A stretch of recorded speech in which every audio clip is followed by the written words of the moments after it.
Broadcast is now starting. All attendees are in listen-only mode. Hi, everybody. This is Matt Ellis at Measurabl. I'll be your host today. We're going to go ahead and wait about 2 minutes, so 11:02, to begin the webinar. I'll chime in just to let people know that we are on the line here every 15 or 20 seconds or so. So thank you for joining, and sit tight.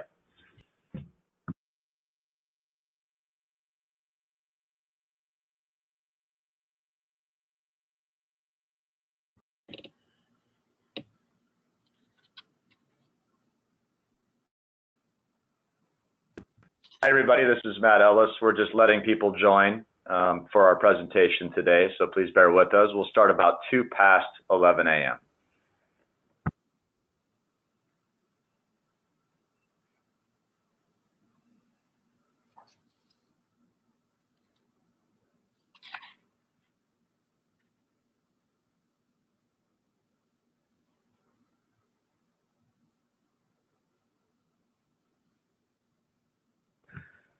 Everybody, we're just about 1 minute, a little less than that, out from starting. Please bear with us. We're just making sure we have time for everybody to join in and catch the conversation today.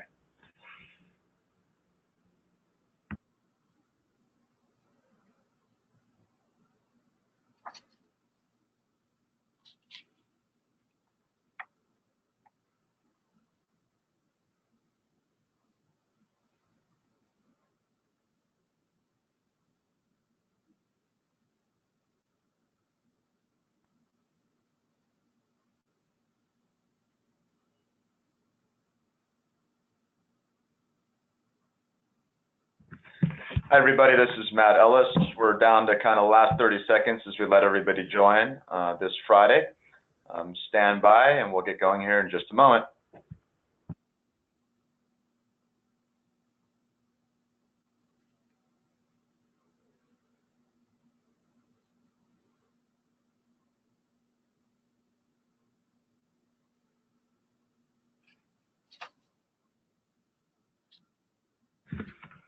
Okay, happy Friday, everybody. This is Matt Ellis. I'm founder and CEO at Measurabl. I'll be your moderator and host today for the webinar on data quality. I'm joined by 2 other experts who I'll introduce in just a moment, who will be taking us through the presentation. First, a few ground rules and logistics. Presentation is scheduled for about 45 minutes. We're going to leave, ideally 10, maybe 15 minutes for some Q&A. So please go ahead and use the sidebar of your webinar application to enter your questions. We'll be receiving those on our end. The goal today, and let me just try to set the premise here in a few minutes. And by the way, this will be recorded. You will be able to fetch this online. So if you're showing up late, no problem. All the information will be here for you. So what's the goal? And what are we trying to talk about today? Obviously, the issue of data quality is front and center, but we want to make sure that we talk about that today in some specific boundaries. This isn't data quality for financial reporting. It isn't data quality for your sports statistics. This is data quality around ESG, environmental social governance, commonly referred to as sustainability. And we're specifically talking about it in the context of the built environment, buildings, in particular commercial assets. So that will really be our focus point in discussion today. The folks that have joined us on the call in order that they'll be presenting. The first is Tim Porter. Tim is with a fabulous company called Urjanet. Urjanet is in the business of fundamentally procuring utility data directly from utility service providers. They provide a rich set of analytics and APIs and other protocols for fetching that data and transmitting that data to applications like Measurabl, our business. Tim will share a bit of his background when he gets going, and more, of course, on Urjanet, what they do, and his opinions on the market. The final presenter for today, and I'll be kind of in the middle of this and introduce myself last, is Jackson Love. Jackson is the sustainability manager at Shorenstein, a large and well-regarded, prestigious ownership of office assets here in North America, US. And Jackson is probably, I would go out on a limb here, Jackson, say you're one of the most practical and thoughtful individuals in the market, when you think about taking sustainability and sustainability data, and particularly applying that to the business to drive some outcome, there really are many people who do it better, or I think with better ROI than Jackson. So that is why he is here. In particular, he's done a lot of work around data quality assurance and really looking at the quality of the information he's providing to his team to drive those decisions. So Jackson will be presenting last and providing us some case studies.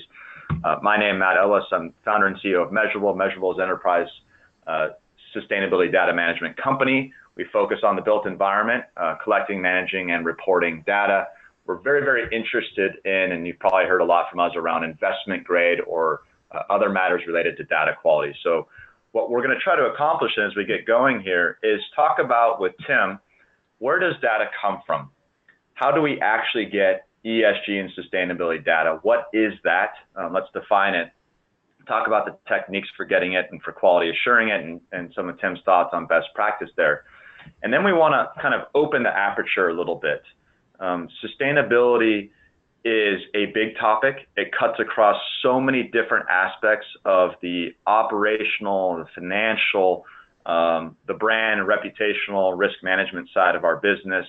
And it gets into how we procure capital, how we procure debt, and also how we can underwrite real estate transactions. So it just has so many applications. And we want to really understand that and put it all in context, because data quality affects every piece of that value chain. There's something that you'll hear us say today, maybe from time to time, which is the data chain of custody. It's this idea that sustainability data does in fact originate from some basic level in our portfolios, typically utility meters, some manual entry around asset level details, and that it then gets aggregated, right? It gets built into asset level information that includes certifications and ratings and projects, all sorts of building attributes, and those things provide context. If we're wrong on any of that, it's garbage in, garbage out, right? It takes very little to take a good quality of utility data and turn that into bad and non-contextual information because we don't know the right square footage of a building or what type it is, for example. So I'll be talking about that, and then Jackson will be able to deliver us some case studies and take us to the practical aspects. How do we actually use this? Where does data being bad hurt us most? Where does data being good help us? So with that, what I'm going to do first is pass to Tim. Tim, if you would kindly go ahead and take us through a few slides, talk about how we get data, what it is, and your thoughts on best practice. Great. Thanks, Matt. I really appreciate that. Just by way of introduction, again, I'm responsible for our partnership organization here at Urjanet, and love the work that we do together with Measurabl. And they have us go first. I think it makes sense because we're sort of the plumbing that's behind this system of being able to make really good, insightful decisions and take great actions based on knowing the right things.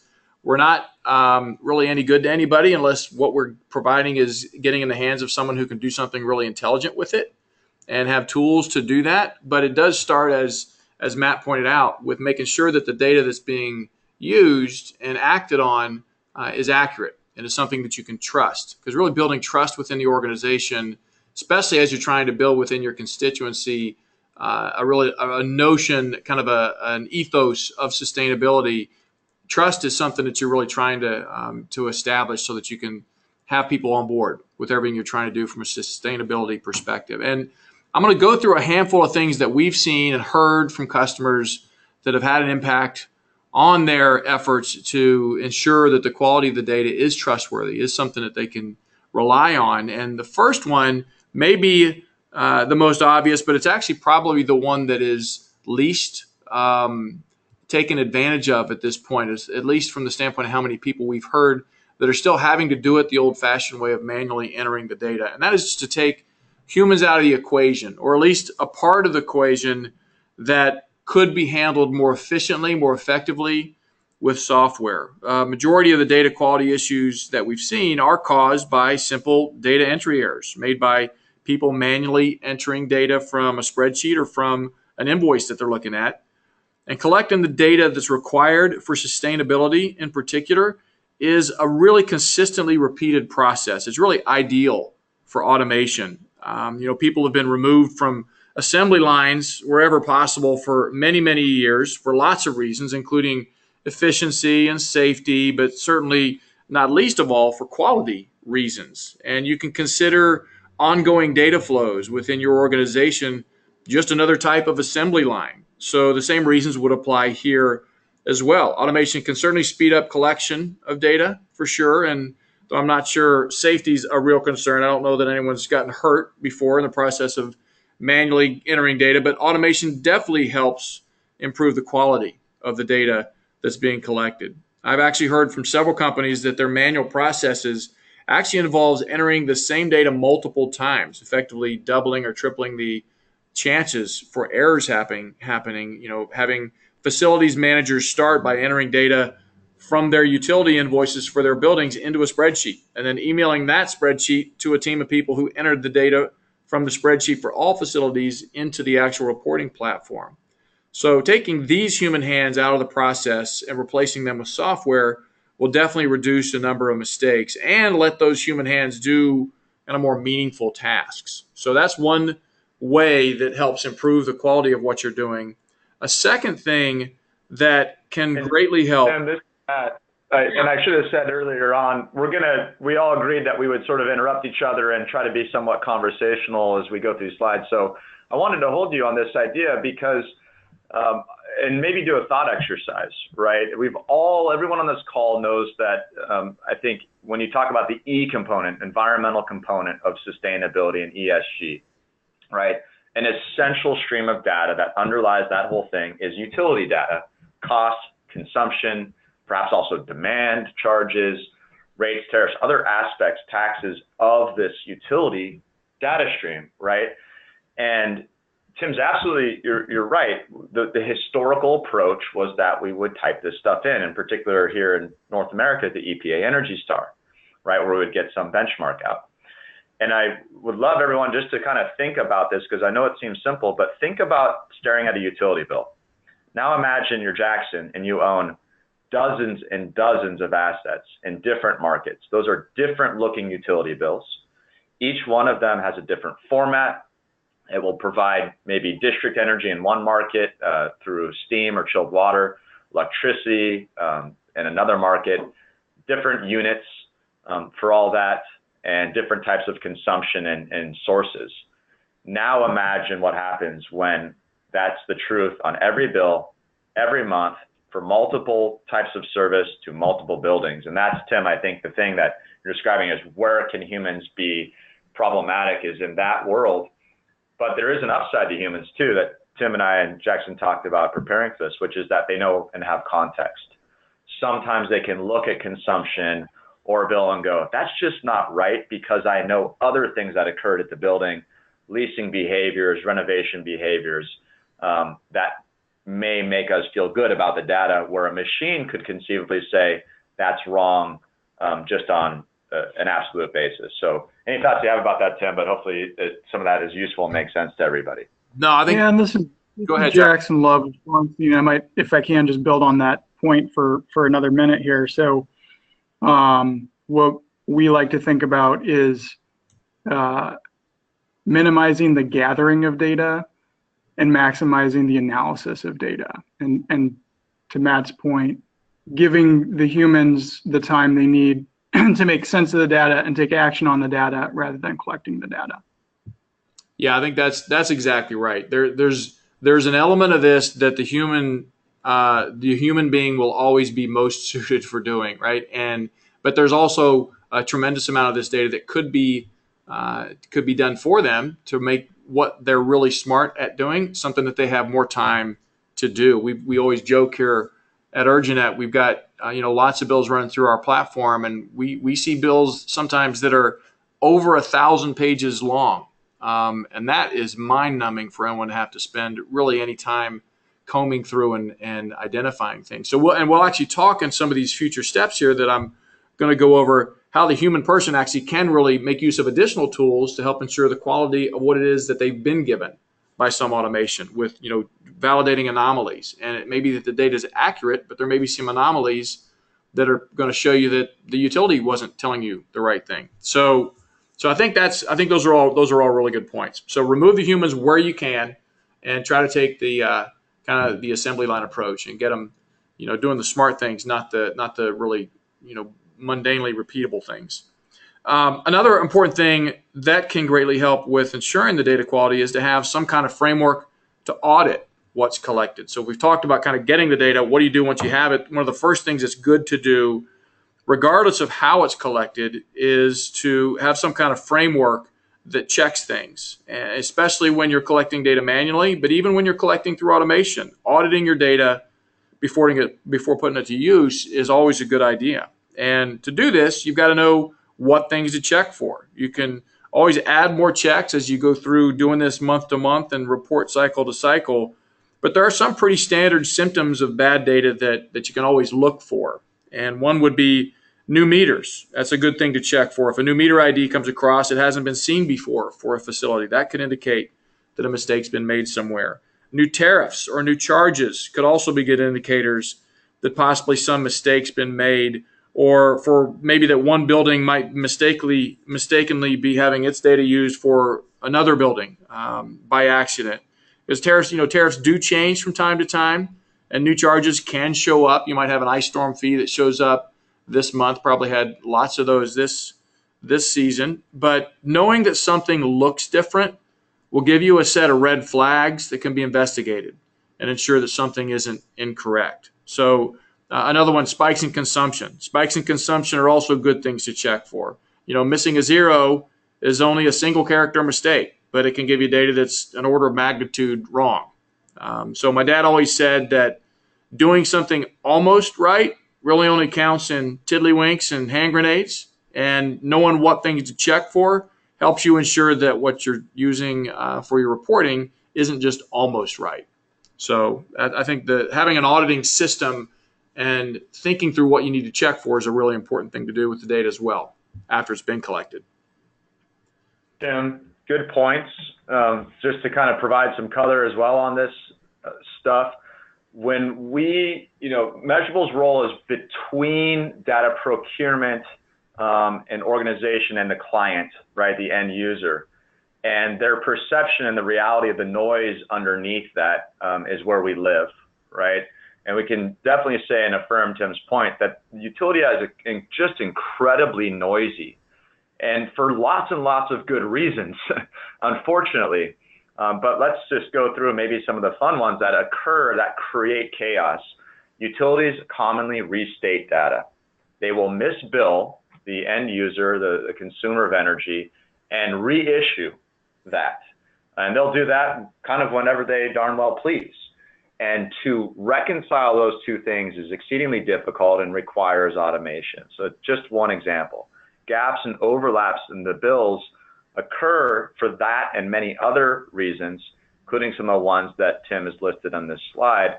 And so when it comes to things like using anomaly detection techniques to check variances in data, there's something actually much more fundamental that actually has to occur.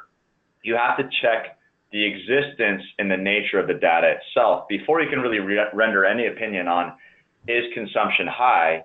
You have to know, do I have 2 out of 3 months of data, or just 1 or all 3, right? That starts to make that total consumption a lot more understandable. And then you can have an opinion on whether or not it's high or low. But running an anomaly detection on just high or low doesn't make sense unless you also have the underlying mechanics down, I think is the point here. Right. That's exactly right. The auditing good ideas, Tim. Keep rolling.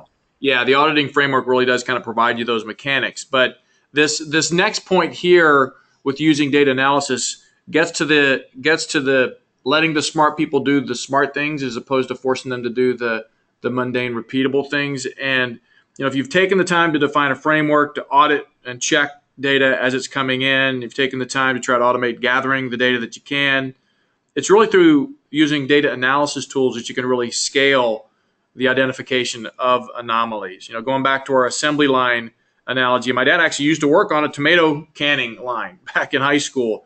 And he told me that as cans were being filled and routed down the conveyor belt for packing, what they'd do is they would sample a can every couple of dozen crates or so just to make sure nothing had gone wrong. A label was put upside down or something like that. And without data analysis tools, you might have to rely on the same kind of spot checking kind of approach as well. Consider the example of a 1,000-page bill, right? You might check every 50th page and still take forever. With analysis tools, you can check every can as it goes down the line. So if you've automated the aggregation of the data, you can ensure the accuracy of the data, but that still won't always help in catching anomalies in that accurate, and I'm doing this with my fingers, in that accurate data. So the more you're able to visualize the data, the more easily anomalies can be identified. So especially when you can stack that data up across a period of time or across a similar building type or across a specific season even, that really can help identify anomalies in a very, very visual way. And it's with those analysis tools that you're able to do that. Does that make sense? It does. Great. The next one here too, Tim. Yeah. So another tip that we have seen really bear a lot of positive results for people may seem simple, but it actually has some really good basis to it. And that is just to collect the data monthly rather than all at one time right before the reports are due. I'm sure everyone's done that kind of cramming to get things finished before deadlines. I try to get my kids to review materials throughout the month in their classes rather than cramming the night before the test. And besides reducing stress, it helps them make sure that they're filling holes in what they don't know as they go, rather than trying to learn a giant gap in knowledge, in one really, really late night. And with sustainability data, same thing holds true. It's a lot easier to collect and to audit and to review the data every month rather than doing it for a whole year's worth of information all at the very end. And this is especially relevant for folks that have lots of portfolios, as you mentioned, Matt, before. So, other than maybe waiting to drop your tax bill in the mail until the very last minute, I'm not sure that there's ever a scenario that procrastination is the best approach. But when you've done all the things we've talked about with automation and auditing tools and analysis tools, it actually makes it a lot more feasible to do this monthly. And that might have been one reason that people didn't do it before, because there was so much work going on just to get the data and to check it. So, when you're hunting down invoices and passing spreadsheets around, this is a little more difficult to do each month. And a side benefit of doing things monthly is that you get some insight throughout the year rather than sort of waiting for that report card to show up once the semester's over. That's not the least anxious day in the porterhouse for sure. So doing it monthly can really help out in a lot of ways. Yeah.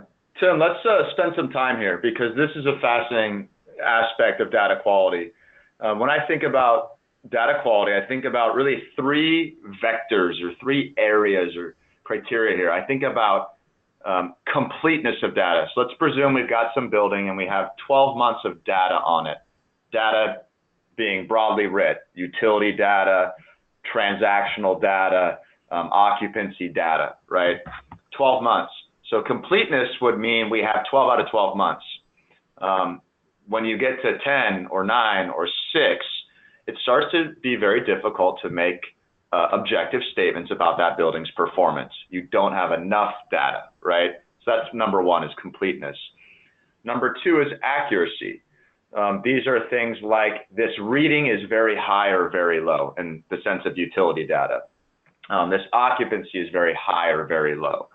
Do I trust that particular reading? And can I audit that and change that to be realistic? So accuracy is a lot about variability and trustworthiness of any individual data point. The third component to data quality, and in my opinion, is timeliness. So one of the big problems in the market is that ESG and sustainability data is very commonly reported on an annual basis. That's backwards looking, and as Jackson can probably attest, he's bought and sold 3, 5, 10 buildings in that period of time. So a statement to an investor on a portfolio, an ESG or sustainability statement that's a year old, right, is not always very helpful.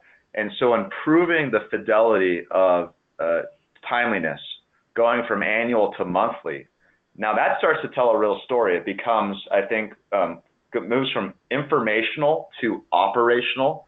I can't really say a lot about a portfolio of real estate if I look at it in annual snapshots. I can start to say and do stuff if I have monthly data. Jackson, I believe, also uses some real-time data capture techniques behind the meter, pulse and interval data that he might talk about to get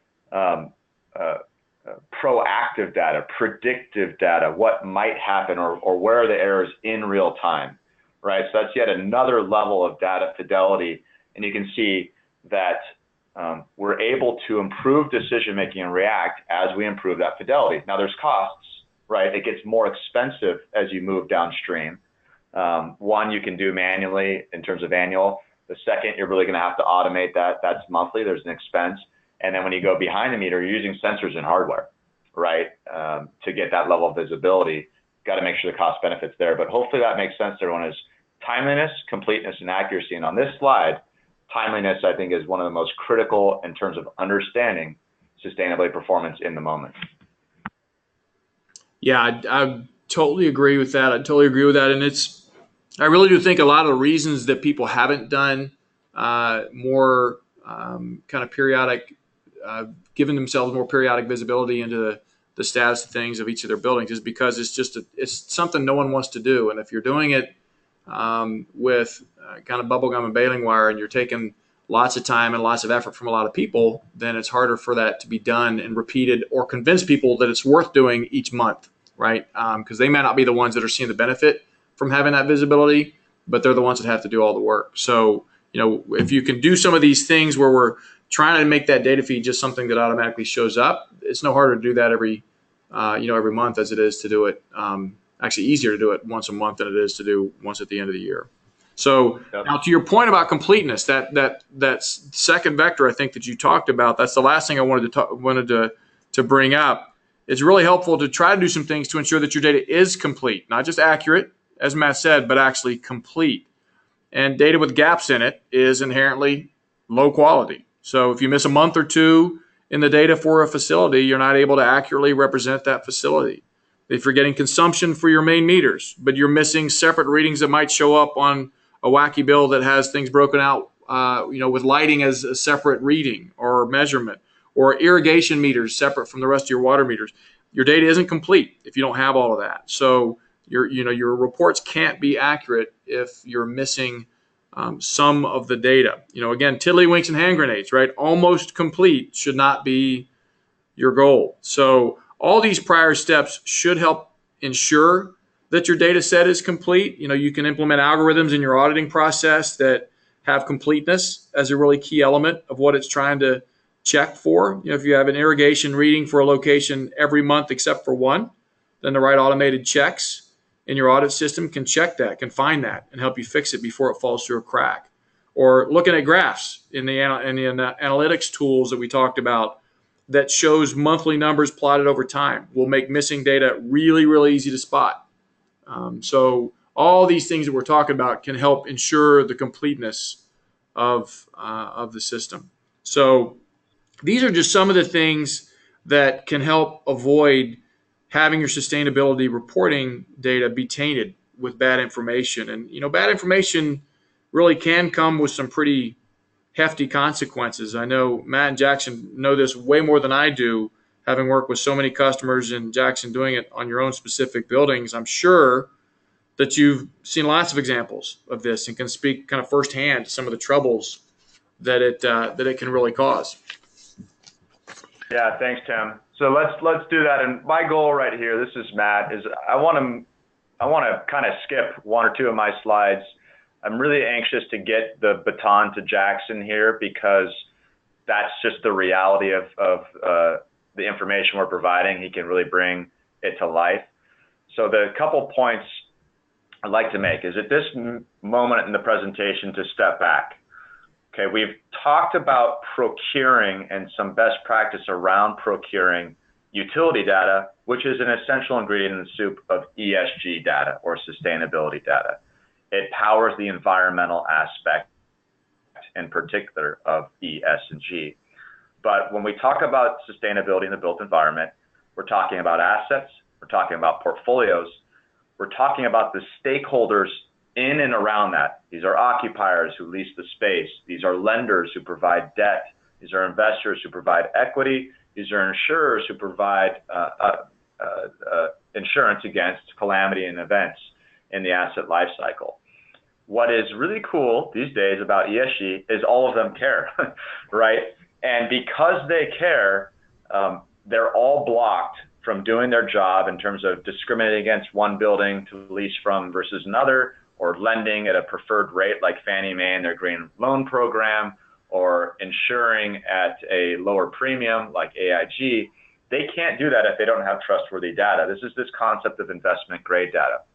So the slide that we're going to navigate to says the costs of bad data. And we've had a little bit of delay as we flip through this, everyone, so please bear with. But the costs are very real. There's a cautionary tale out there that's happened now to multiple companies where the information that they presented in their non-financial reports, aka their sustainability reports, was perceived by investors to be material, but it was not disclosed in their financial reports, and a lawsuit occurred. All right, so this is the state of the art now, where investors, pension funds, sovereign wealth funds, folks who move billions of dollars into real assets are taking this data seriously enough to move their money from one portfolio or one ownership to a different one. And in that world, data quality and trustworthiness is more essential than performance.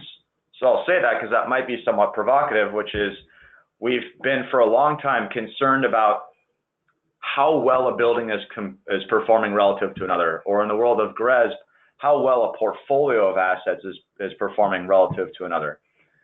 That performance is absolutely meaningless if the data going into it is not genuine, right? And so when you bring the capital markets to bear, and they're going to make a $100 million loan on an asset, the very first stop is, do I believe the statements this building is telling me?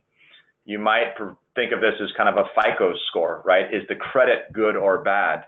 And I think that is very much where the market is moving to, and we have great conviction about quality of data and investment grade. The costs now today are very real if we don't get there. But the upside, right? Let's not talk about just the cost. Let's talk about the benefit for a moment. The benefit is also very real. If leaders like Shorenstein can demonstrate that they have high quality data and are conveying the whole truth, nothing but the truth about performance, and ESG is a value driver of real estate, they can attract more capital. They could get preferred terms on their debt. They could get lower costs around insurance. And this is really, I think, where the market is reaching to. And you're seeing the elite ownerships like Shorenstein position themselves there, right? The older story on this was I could have a more attractive asset for tenants.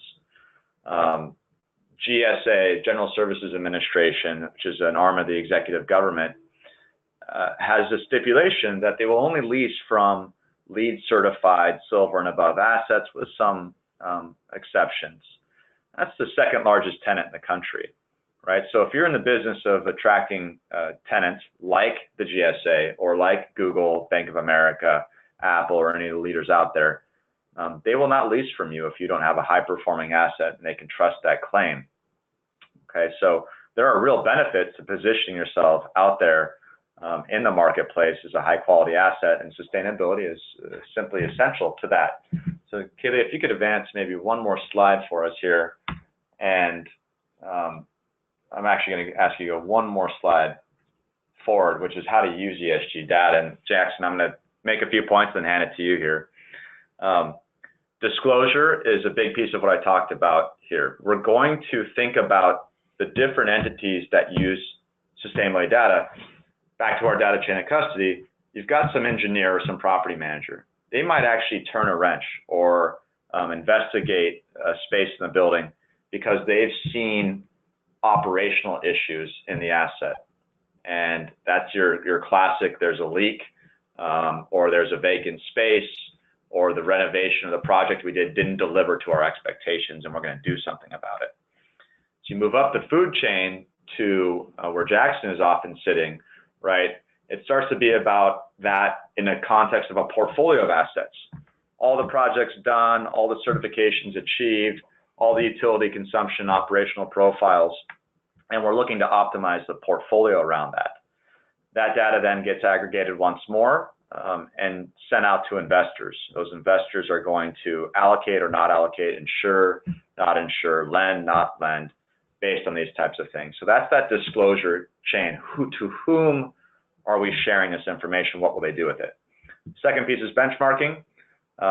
Real estate is just a highly competitive industry, increasingly so, and recessions even more so, because it's all about how can we fight for that one tenant out in the market. And we want to make a claim that my building is better than the other, right? And we would traditionally do that by showing a better lease rate or some better amenities. Now we're using ESG and sustainability. We need to be able to say this building is better than the guy across the street in terms of sustainability, performance, health, and wellness is now becoming a factor.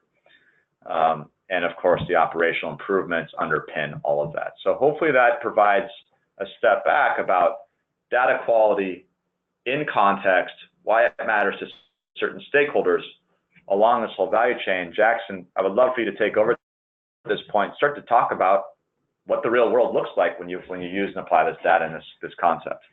Great, Matt. Thanks a lot for teeing this up, and you've set high expectations for Shorenstein here. So thank you for the very kind introduction and points that you've made.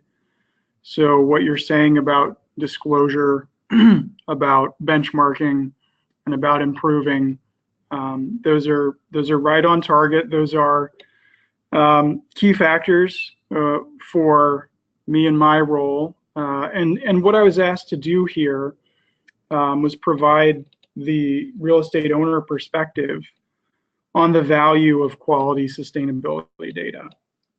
And so to share a little bit of what Shorenstein has done and what we are doing going forward to ensure the data is accurate and valid, I want to first touch on kind of where we've been, and then talk about where I think we are seeing things go.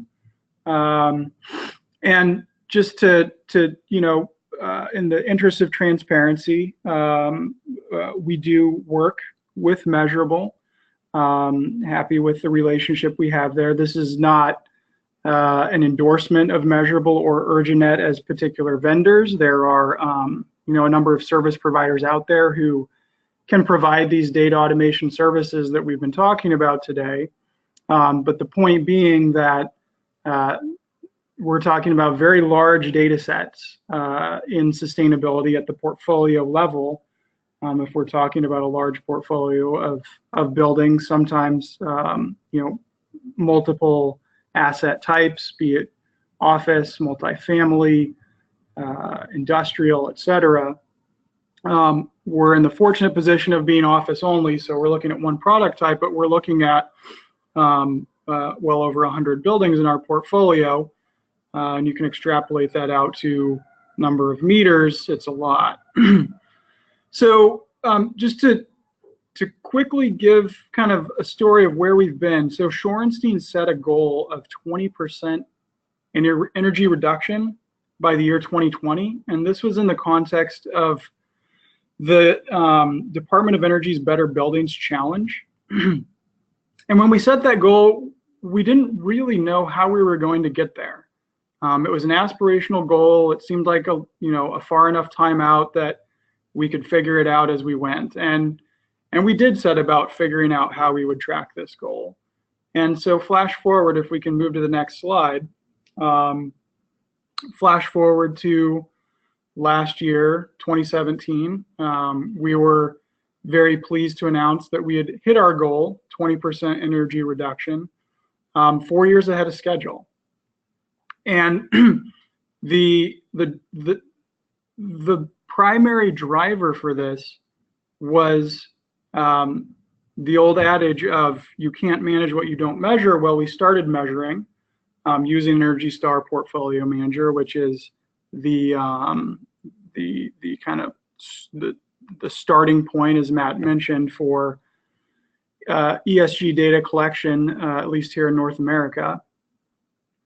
And in terms of dollar savings, as a result of this reduction, we estimated that on an annual basis, because these savings accumulate year after year when you retrofit a chiller or you replace a lighting system with higher efficiency lamps, those measures accumulate year after year. We've estimated $6.5 million in operating expense savings in the year 2016, and we'll continue to accumulate those savings going forward. So very proud of that result, and we've received great recognition for that from our stakeholders. And to dive a little bit into, okay, that's at the portfolio level. If we advance to the next slide, I'd like to do a couple of case studies on two buildings that we own. We're just going to call them Building A and Building B. So Building A, this is a snapshot of performance metrics. Baseline you can see as 2008. And as of most current period, September 2017. Actually, I guess that's not the most current period. This slide's a little bit dated. I apologize, it's not updated, but you can see that the Energy Star has moved from 82 to 97. It's a pretty significant change. And if you look at the change in source energy use and site energy use intensity, in percentage terms, we're talking about roughly 30% reduction in energy performance. So back to that earlier slide about our portfolio level, this particular building's outperformed the portfolio. And keep in mind that energy costs are increasing over this time period. So we roughly about 30%. So when you factor that out, where we would be sitting had we done nothing, our energy bills would be 30% higher than they were in 2008, I should say.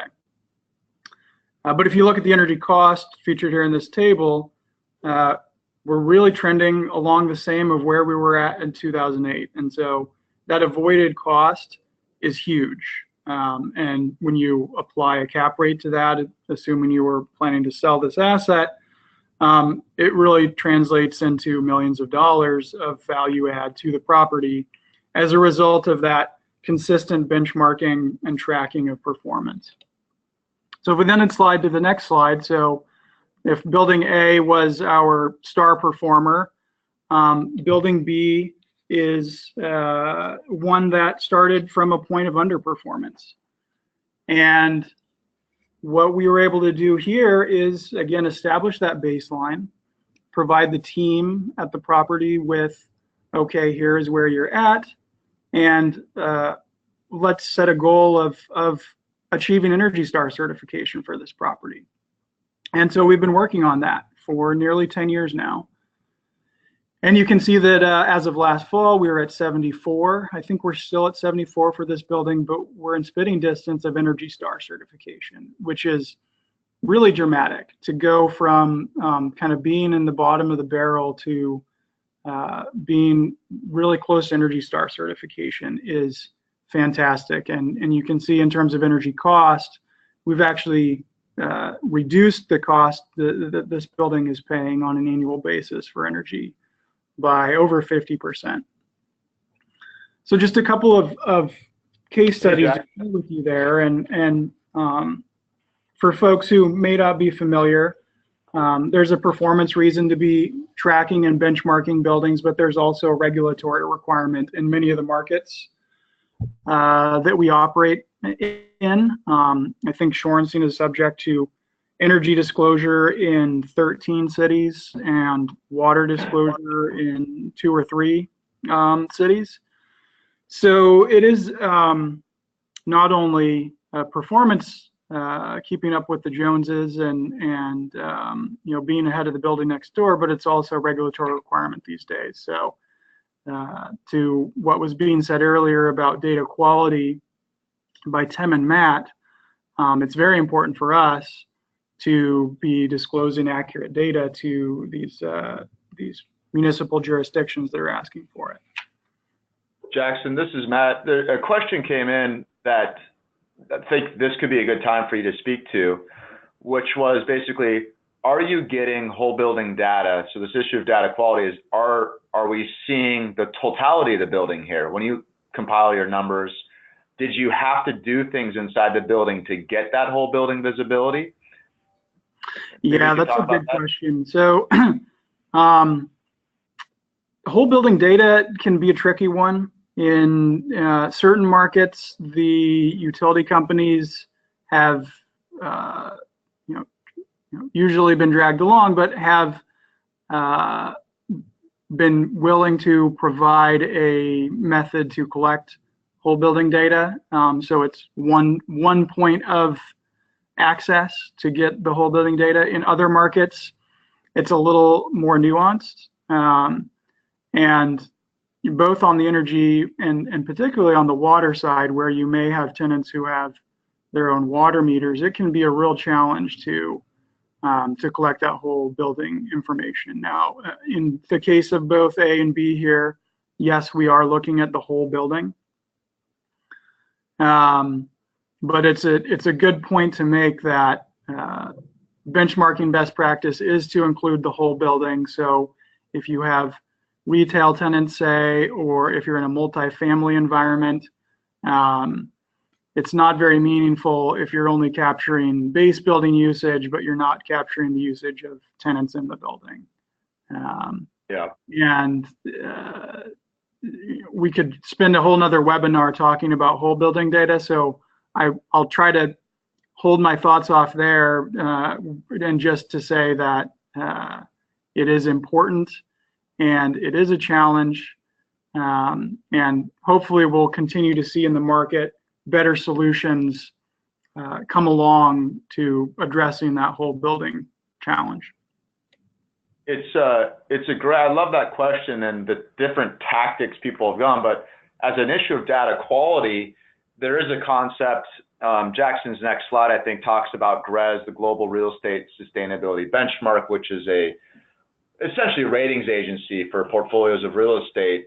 I'm sure plenty of folks on the call are familiar with. They have a statistic, and they call it data coverage.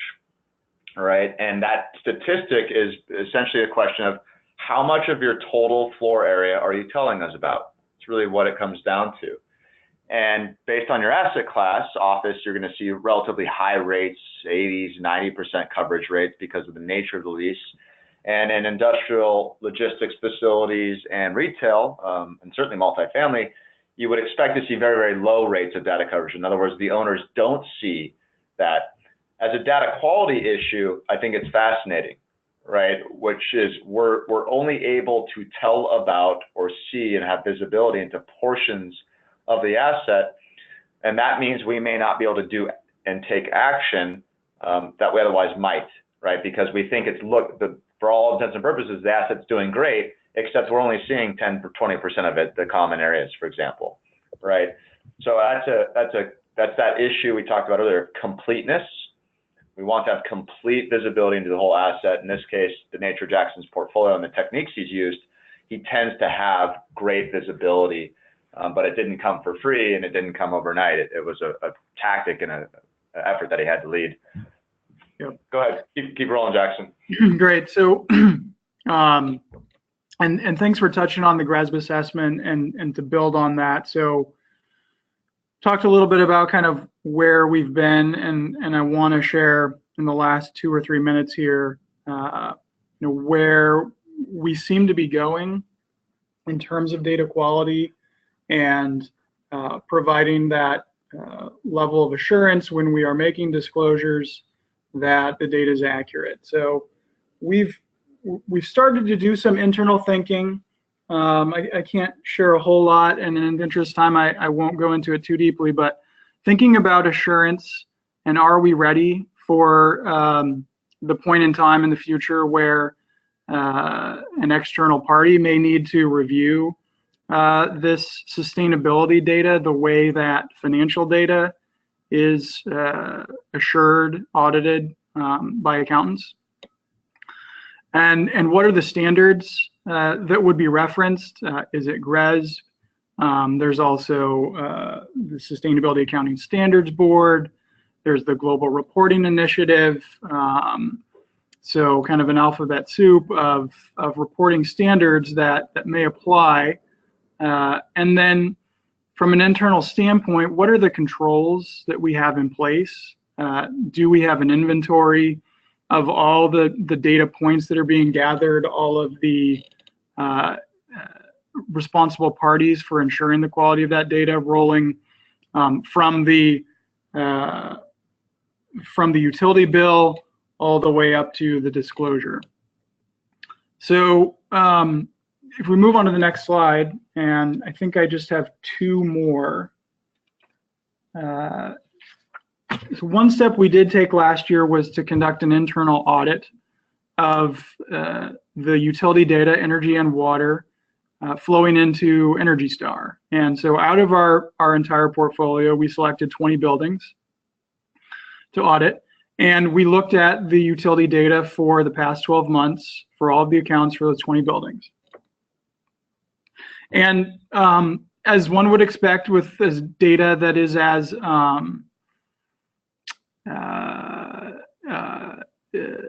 what was the word Matt used earlier? Messy or yeah, noisy. Noisy. Yeah, that's as noisy as utility data can be. There were a few discrepancies in there. We identified 19 out of that full data set, and we're talking about hundreds of data points. But in most cases, these were small discrepancies. We may have had a calculation on the cost component that didn't include the tax amount or some other small discrepancies, but ultimately we were able to determine, and we worked with our internal controller, accounting controller on this. We were able to determine that there were no material impacts on the quality of the Energy Star data. And so that was a big finding for us, and it gave us a level of internal assurance around the quality of the data. So then jumping to the last slide. Hey, Jackson, if I could make one point on that, this is a great exercise. I would like to call this a best practice. Tim mentioned sampling of data. Jackson actually did it, right? And he wanted to understand the before and after. What is the reality of underlying data quality moving from a manual environment or a more manual environment to a more automated environment? The answer wasn't perfection, by the way. And nobody in the market should be talking about perfection, but what we can be talking about is substantial and material improvements between the old and the new approaches or techniques. That is, I think, one thing to be very clear on, is not to oversell that technology and automation are a panacea. They're not. When I was at CBRE, the exact same case study of this is we had a vast portfolio. We sampled and looked at, this is many years ago now, but the property managers, and they're putting this data into EPA Energy Star, typing it in. So the question was, how well are we doing at that? Is it A, getting in on time, and B, when it does go in, is it accurate? I will not share the statistic that we came up with, but nobody on this call would be happy with it, okay? And when you look at that manual world and what Jackson has just demonstrated here, that is a big sea change in the veracity and quality and actionability of information in real estate. Great. So just to bring it home here, one last point, the GRESB assessment is probably the most widely used standard for sustainability, ESG disclosure in the real estate industry. And we've been trending, one question in particular that I think is really relevant to this discussion we've had today, and giving some foresight on where things may be going to that external review point. There are a number of GRESB peers, and that number has been ticking up over the course of the last several years, who are engaging third parties to review their annual sustainability disclosures. Now, those sustainability disclosures come in different forms. Some folks do a sustainability report. Others may provide smaller brochures or may just provide their GRESB assessment. So it's hard to tell exactly how similar the apples are that we're comparing here. But it is worth noting that a significant number of real estate participants are choosing to independently review their sustainability disclosures. So with that, Matt, I'm going to turn it back to you, let you wrap this up for us. So thanks a lot for having me on. Jackson, thank you. Tim, thank you. We've got more questions than we can get through, obviously, here in 5 minutes. So I think what we'll try to do is bring some closure. We talked about a data chain of custody. We talked about procuring data upfront, and in particular, the lifeblood of an ESG system, the utility data, cost, consumption in our buildings. We talked about the good, the bad, the ugly of that, and a reasonable expectation is that using modern techniques and automation, we can improve that. Jackson showed us that that's possible. And the implications around how we share this information with our folks who are turning wrenches in buildings. Are we telling them to go to the places that matter in the building? And are we doing that in a timely fashion? At the portfolio level, are we achieving carbon reduction goals?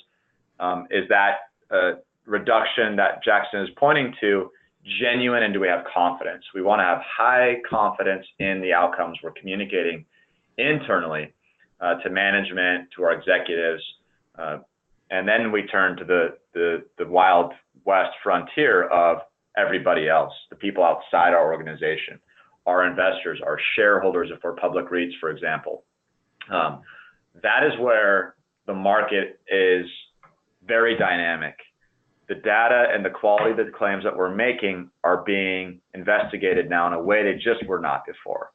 If we make statements and claims that are not defensible in our sustainability reports, which are increasingly, to Jackson's point, these disclosures are increasingly regulated.